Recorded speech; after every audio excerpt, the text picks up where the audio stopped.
Welcome সবাইকে আবার leaving my American ড্রিমের নতুন আরেকটা ব্লগে। আমি অনিন্দিতা কথা মতন কিন্তু চলে এসেছি আরও নতুন আরেকটা ব্লগ নিয়ে আপনাদের সঙ্গে আরও খানিকটা সময় আড্ডা দেবো বলে।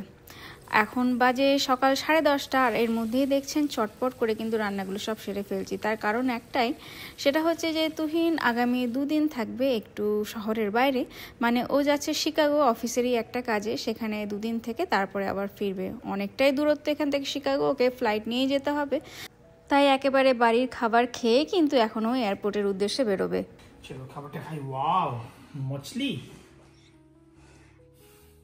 জামাই আদর করে তোকে খাইয়ে পাঠাচ্ছি। না না, এই মাছ ভাত রান্না করা তুমি জানিস তো অনেক ইজি, অনেক সহজ। মানে এখন মানে ও ভাবতে হয় না আর কি, ধনেপাতা দিয়ে ডাল। হ্যাঁ, ভাবতে হয় না, সেজন্য ইজি পিজি রান্না করলাম আজকে। ডালটা শীতকালে ফিলিং টাইপ ধনে পাতার গন্ধটার জন্য, হ্যাঁ ওই জন্যই দিলাম। আরো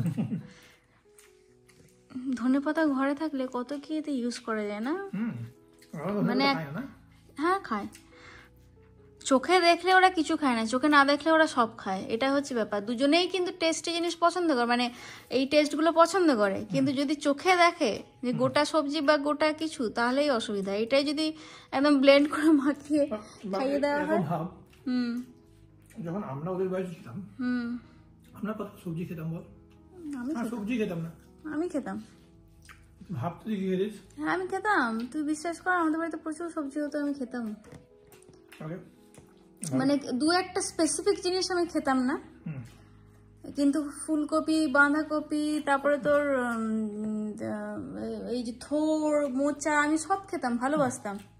খালি খেতাম না বলতে মানে পেঁপেটা খেতাম না, পেঁপের তরকারি এই মা সেই মটর দিয়ে করতো, ওইটা মানে পেঁপেটা মনে হয় খেতাম না। আর আর কি খেতাম না আর মনে পড়ছে না। এমনকি আমি কুমড়ো খেতাম, সেই অষ্টমীর দিন লুচি আর কুমড়োর ছক্কা, ওরে বাপরে দারুণ ফেভারিট ছিল আমার। আমি খেতাম বলতে পটলটা খেতাম, বাঁধাকপি আর ফুলকপি, আর কিচ্ছু খেতাম না। আমি পটল, ঢ্যাঁড়স সবই খেতাম। আমি ঢ্যাঁড়সটাও খেতাম না। তাহলে ওই ছেলে মেয়ে কার মতন আর হয়েছে, কার মতন আর হয়েছে তাহলে। ঠিক আছে চল, খার বকাবো না, খার। ঠিক আছে, উবের বাড়িতেই চলে এসছে। আর জানেন তো, একজন ওই দেখতে পাচ্ছেন না, হয়তো দেখা যাচ্ছে না এখান থেকে, যে ড্রাইভার তিনিও কিন্তু দেশি। মানে এখানে কিন্তু সবাই সব রকমভাবে যতটা পারা যায় আর কি, নিজস্ব কাজের বাইরেও কিন্তু অন্যান্য কাজও কিন্তু করতে কোনো রকম লজ্জা নেই, সে উবের ড্রাইভার হোক আর যাই হোক। আরও একটা ব্যাপার আজকের ব্লগে আপনাদের সঙ্গে শেয়ার করতে চাইবো, সেটা হচ্ছে এখানে জানেন তো, প্রতি বাড়িতে বাড়িতে সবার কিছু না কিছু বিজনেস রয়েছে, সে যত ছোট বড়ই হোক না কেন। ইতিহাসও তার সাক্ষী রয়েছে, কারণ অ্যাপল, গুগল, অ্যামাজনের মতন যে ওয়ার্ল্ড ফেমাস ব্যবসাগুলো এখন রয়েছে, সেগুলো কিন্তু একসময় সেই বাড়ির গ্যারাজ থেকে শুরু হয়েছিল। তবে আর একটা ইন্টারেস্টিং তথ্য হচ্ছে যে এদেশের যে স্মল বিজনেসগুলো রয়েছে, তার অর্ধেক সংখ্যক কিন্তু বলতে পারেন মহিলাদের দ্বারাই পরিচালিত। কারণ যেহেতু একটা অবশ্যই ফ্লেক্সিবিলিটি কাজের সবাই চায়, মানে ঘর আর বাইরে দুটোকেই একসাথে সামলানো, তার সঙ্গে ওয়ার্ক লাইফ ব্যালেন্স করা, এটা কিন্তু একমাত্র ওই বাড়িতে থেকে যদি কোনো হোম গ্রোন বিজনেস দিয়ে করা যায় তবে কিন্তু সব থেকে ভালো হয়। আর এদেশের মূল মন্ত্র হচ্ছে each and everyone needs to be economically independent. তাই এই আর্চটা খুব বেশি এখানে, যে যা কিছুই হোক না কেন বাড়ির থেকে কিছু একটা মহিলাদের করতে হবে। আর এই দলে কিন্তু আছে প্রচুর শারীরিকভাবে প্রতিবন্ধী মানুষও, তারাও কিন্তু বাড়ির থেকেই বিজনেস চালিয়ে যাচ্ছে।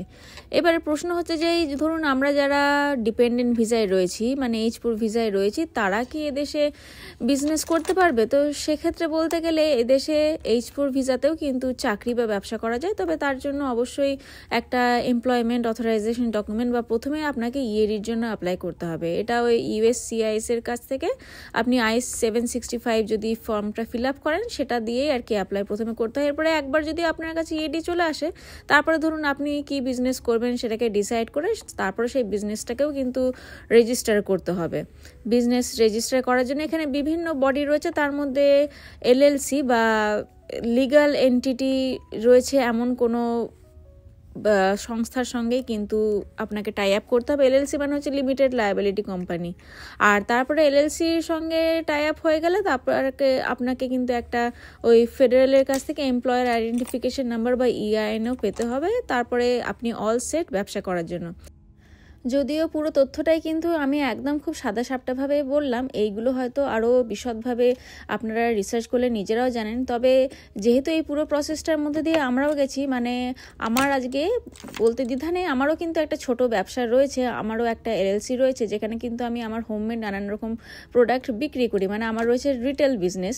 তো সেখানেই আর কি এই যে যেমন দেখছেন আজকে নেকলেসটা তৈরি করছি, যদিও এটা সম্পূর্ণ আমার জন্য, আমি এটা দুর্গাপুজোতে পরবো বলে, তবে আমারও কিন্তু ছোটোখাটো একটা অনলাইন ব্যবসা রয়েছে। তো পুরোটা জানতে হলে কিন্তু অবশ্যই আমাকে কমেন্ট করবেন, আমি এর উপরে বিশদ একটা ব্লগ পরবর্তীকালে বানাতেই পারি। এবার প্রশ্ন হচ্ছে যে এখানে মানে এদেশে কোন কোন এই হোম গ্রোন বিজনেসগুলো পপুলার। তো এর মধ্যে প্রথমেই লিস্টে আসবে সেটা হচ্ছে যে বিভিন্ন প্রফেশনাল সার্ভিসেসগুলো, যেমন ধরুন কোনো লিগ্যাল কিছু জিনিসপত্র, কোনো অ্যাকাউন্টিং বা কাউন্সিলিংয়ের জিনিসপত্র, তারপরে হোম ইমপ্রুভমেন্ট, আপনি বাড়িতে যেগুলো আর কি বাড়ি তৈরি করার পরে যেগুলো তৈরি হচ্ছে বা বাড়িকে রিমডেলিং করছেন, বিভিন্ন কেয়ার সার্ভিস, যেমন ধরুন এই যে ফিটনেস বা জিম রয়েছে, তার সঙ্গে পেট কেয়ার, বিউটি কেয়ার, আর তার সঙ্গে তো বললাম কমার্স বা রিটেলের জিনিসপত্র তো রয়েছে। এছাড়াও ধরুন যে রেস্টুরেন্টগুলো খোলা হয়, বেকারি খোলা হয় অনেক সময় বাড়ির থেকে, একদম প্রপার রেস্টুরেন্ট মানে আমি বাইরের রেস্টুরেন্ট বলছি না, ধরুন আপনি বাড়ি থেকে কোনো একটা খাবার দাবারের ব্যবসা চালাচ্ছেন, সেইগুলো কিন্তু সমস্তই কিন্তু এই এলএলসির মাধ্যমে চলে। এমনকি বাচ্চাদের যে স্কুলিং মানে বাচ্চাদের যে ডে কেয়ার ব্যবসা, সেটাও কিন্তু এলএলসির মাধ্যমে চালানো যায়। তো যাই হোক, এই যে আমার নেকলেস আপাতত রেডি হয়ে গেল, একদম দুর্গাপুজোয় পরার জন্য এটা তৈরি করলাম, শুধু ফিনিশিংটা দেওয়াই এখন বাকি আছে। এটা এবার ফাইনাল লুকটা আপনাদেরকে একবার দেখায়, মনে হলো ভালোই হলো। আর আমি একটা স্পেসিফিক শাড়ির কথা চিন্তা করে এটাকে বানিয়েছি, আশা করি পরবর্তী ব্লগগুলোতে আপনারা অবশ্যই দেখতে পারবেন এটাকে পরে আমাকে, কারণ খুব তাড়াতাড়ি মানে মহালয়ার দিনেই কিন্তু আমরা টেক্সাসের প্রথম দুর্গাপুজোটা কিন্তু উপভোগ করে নেব। না চলুন এবার নিচে যাই, নিচে গিয়ে জলখাবারটা সারিয়ে, আসলে আজকে একটু দেরি করেই খাচ্ছি, আসলে ভেবেছিলাম যে তুহিন যাওয়ার পরপরই এই হাতের কাজটাকে একটু কমপ্লিট করে নেবো, তারপরে গিয়ে জলখাবারটা খাবো। তো চলুন এবার নিচে যাওয়া যাক।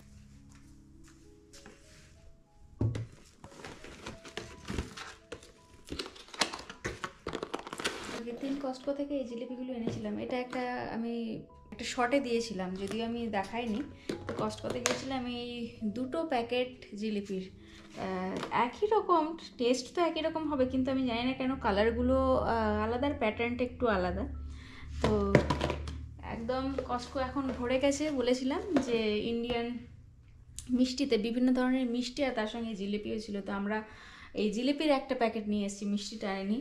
তো মোটা 15ই অক্টোবর পর্যন্ত বেস্ট বিফোর, মানে এগুলো হচ্ছে ফ্রোজেন, অবশ্যই ইন্ডিয়া থেকেই এসছে। আমাদের রেড জিলিপিটা বলছে sugar, black gram lentil, sunflower oil, cornflour colour, আর ইয়েলোতে আছে সুগার, হুইট ফ্লাওয়ার। ও আচ্ছা, এইটা হচ্ছে হুইট ফ্লাওয়ার দিয়ে তৈরি, মানে ময়দা বা আটা কিছু একটাতে আছে।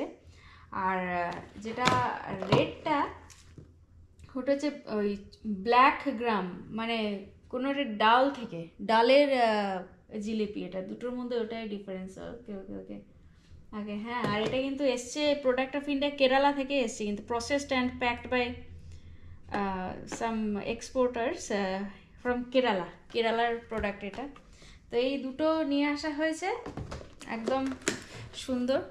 তো অলরেডি কিন্তু খোলা হয়ে গেছে, দেখতে পাচ্ছি যেটা, মানে আমাদের বাড়িতে তো মিষ্টি থাকার উপায় নেই, মিষ্টি নিজে নিজে শেষ হয়ে যায়, খোলাও হয়ে গেছে। তো আমি আজকে একটা এই ভাবছি যে এই ইয়েলোটা এখন জলখাবারের সঙ্গে ট্রাই করি। রিনি রনকেও দিতে হবে, ওদেরকেও এর মধ্যে দেওয়া হয়নি, সেদিনকে আনা হয়েছে ঠিকই, কিন্তু ওদেরকেও দেওয়া হয়নি। যাই হোক, ওদেরকে দেখি আজকে স্কুল থেকে আসার পরে ওদেরকে বলবো, যদি ডিনারের সময় একটা করে খায় তখন খাবে।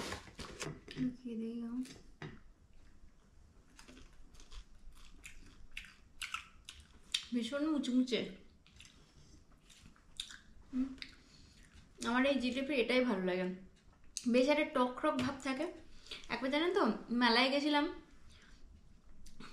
আমি গিয়ে ওই বর্ধমানে, তখন ইউনিভার্সিটিতে পড়তাম। জিলিপি কিনেছি, কেনার পর আমি খেয়ে দেখছি একদম পিওর মিষ্টি। তাই আমি বললাম যে আচ্ছা এই জিলিপিটা এত মিষ্টি কেন, একটু টক টক হয় না জিলিপি? তো যে জিলিপি বিক্রেতা যিনি ছিলেন আমার সঙ্গে বেশ মানে বেশ মজা করে বলছেন যে হ্যাঁ আসলে আমাদেরটা মিষ্টি কারণ আমাদের ডালটা নষ্ট নয়, যাদের ডালটা নষ্ট হয় তাদের নাকি টক টক হয়। জানি না, সে কথাটা শুনে তখন আমি অতটা বুঝতে পারি না, আমার জিলিপি সম্পর্কে আইডিয়া ছিল না কীভাবে বানায়। কিন্তু এটাও কিন্তু আমি জানি না এটা নষ্ট ডাল না ভালো ডাল, বাট এটা মানে বেশ একটা ট্যাঙ্গি টেস্ট একটা আসছে। এই ট্যাঙ্গি টেস্টটা থাকার জন্যই আমার স্পেশালি জিলিপি খেতে ভালো লাগে। একদম যেটা একদম খুব তীব্র মিষ্টি হয় আমার কিন্তু ওটা ভালো লাগে না। এই জিলিপিটা কিন্তু ভীষণ ভীষণ টেস্টি। এটা যারা ইউএসএ থেকে দেখছেন ব্লগটা আমি বলবো অবশ্যই ট্রাই করবেন, ভীষণ টেস্টি এটা। চলুন একে একে ছেলে মেয়েদের এবার আসার পালা। প্রথমে এলো রিনি, এরপরে খানিকক্ষণ পরে রনুকে যাবো আমি বাস স্ট্যান্ড থেকে আনতে। আজকে দিনটা কি ভালো ছিল। কেন? 3টে টেস্ট হয়েছে স্কুলে। কেমন হয়েছে টেস্টগুলো? একটা হচ্ছে রিডিং এ 20 কোশ্চেন্স। সবাই কি বাজে গ্রেড পেয়েছে, 80, 75, 70, আমি 100 পেয়েছি। Good job. তারপর ম্যাথে একটা ডেইলি গ্রেড ছিল, আই থিঙ্ক আমি 100 পেয়েছি, খুব ইজি ছিল। আচ্ছা। আর তারপর ওয়ার্ল্ড কালচার আমার রিডিং গ্রেড এবার 99 হয়েছে অ্যাভারেজ। আমার ওয়ার্ল্ড কালচার গ্রেড আগে 93 ছিল, এখন 98 হয়েছে। Good job. আর তারপর সায়েন্সে একটা 20 কোশ্চেন গ্রেড হয়েছে, 96 পেয়েছি। সায়েন্সটা চেঞ্জ হবে গ্রেডটা। আর ইঞ্জিনিয়ারিংটা যে 92 ছিল 98 হয়েছে। Good job. যা যা তো আগে স্নানটা করে তারপর দেখবি। যা। কি হয়েছে? কেউ রাতে চিপস খাচ্ছে, কেউ একটা, তাই তো? আমাদের বাড়িতে দুটোই চিপস স্টোর আছে। না না বাবা, দুটো আছে চিপস স্টোর। না খালি বাবার নামে চালালে হবে না। না না লুকিয়ে খাই না আমি, সবাই। ও হ্যাঁ, না না তুই চোর নস, তুই হচ্ছিস ডাকাত, সবার সামনে খাস। হ্যাঁ, আর বাবা চোর। বাবা হচ্ছে চোর, লুকিয়ে লুকিয়ে খায়। That is the difference between two of you. Okay okay okay. কি হয়েছে, এখন আর পাওয়া যাচ্ছে না চিপসটা? না, ওখানে দুটো রাখা ছিল, একটা কালো আর একটা লাল। কালোটা আমি খেতে যাচ্ছি, কালোটা চলে যাচ্ছে, অন্য লালটা আছে। কি আর করবি, দেখ বাবা আসুক, বাবার সাথে ঝগড়া করবি, রেডি থাক, ঠিক আছে? বাইরে মেঘ করলে না অন্ধকার হয়ে যাচ্ছে। দেখ কটা বাজে এখন? 6:31। দেখেছি, তোকে বললাম না আজকাল 7:15 অন্ধকার হয়ে যাচ্ছে, 6:30তেই এত অন্ধকার, তাহলে এরপরে তো আরো হবে না। আমি যাই, আমি চললাম। রিনিকে ওর বাবার রুমে এখন পাহারায় বসিয়ে আমি এখন যাব বাগানে গাছে জল দিতে। আসলে এই রনু এই সময়টা যেহেতু বাইরে সাইকেল নিয়ে খেলা করে, আর এতটাই স্পিডে আজকাল সাইকেল চালাচ্ছে, মানে একবার সাইকেল শেখার পরে ও নিজেকে ভাবতে শুরু করেছে যে কি কে জানে, মানে একদম সে ঝড়ের গতিতে সাইকেল চালাচ্ছে, কোনো রকম প্রোটেকশন ছাড়াই, হেলমেট পরবে না, কিছু না। তাই এখানে আপাতত রিনিকে ওর বাবার জায়গাটা দিয়ে গেলাম, ও এখন একটু ভাইয়ের উপরে নজর রাখুক, আর ততক্ষণে আমি বাকি কাজগুলো করি। তাহলে ব্লগটাকে আজকে আর বাড়াচ্ছি না, এখানেই শেষ করলাম। কেমন লাগলো ব্লগটা সেটা কিন্তু অবশ্যই তাহলে কমেন্ট করে জানাবেন, আর ভালো লেগে থাকলে অন্যদের সঙ্গে শেয়ার করে দেবেন ব্লগটা, আর আমাদের চ্যানেলটাকেও সাবস্ক্রাইব করে নেবেন। আপনাদের সবার সঙ্গে দেখা হচ্ছে, ততক্ষণ ভালো থাকবেন সকলে।